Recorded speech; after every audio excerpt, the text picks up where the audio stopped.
The South Sudan Islamic Council says it stands behind the Kiir administration's decision to extend the transitional period for another 2 years. Ibrahim Denyikir, Information Secretary for the Council, says instability across the country justifies the extending of the transitional government for 2 more years. It is reasonable and understandable that this decision can help to achieve peace in South Sudan and also don't go back to war. We appreciate the consciousness and would like to appeal the parties to continue on dialogue and compromising the general will, country will, not their self-interest. The South Sudan Council of Churches doesn't see it that way.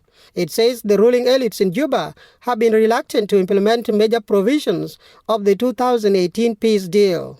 The head of the Catholic Church, Cardinal Stephen Ameyu, told reporters on Tuesday that the transitional government has weak justifications for prolonging their stay in power. All the reasons highlighted for this extension were all stated during the previous extensions.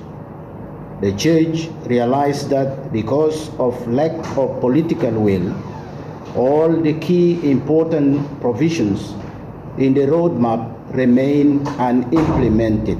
Elia Lomoro, South Sudan's Cabinet Affairs Minister and Secretary of the committee monitoring the implementation metric of the 2018 peace deal, says the government is serious this time around. Whatever money is given to us will implement those provisions that are either in progress or outstanding because of funding constraint. And we will be reporting to the presidency on a monthly basis, as we said earlier on, to make sure that an issue that arises is addressed head on, rather than leave it languishing for a long time, only for us to realize that we are delayed.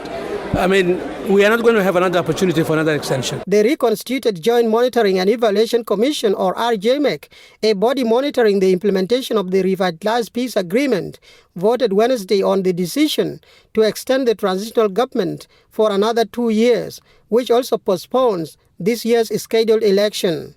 37 members voted in favor, while 7 voted against. Archbishop Moses Deng of the internal province of Western Bahr el Ghazal in the Episcopal Church of South Sudan says some religious leaders would like to engage political leaders about what will happen during the extended period. I would request His Excellency the President to have a meeting with him as soon as it is possible on the side of the President before they can make any decisions.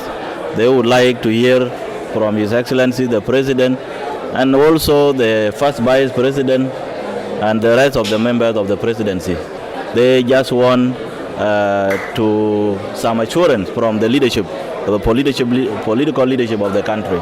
South Africa's President Cyril Ramaphosa welcomes the extension and is pledging his country's support. For VOA News, I'm Manyang David Mayar in Juba.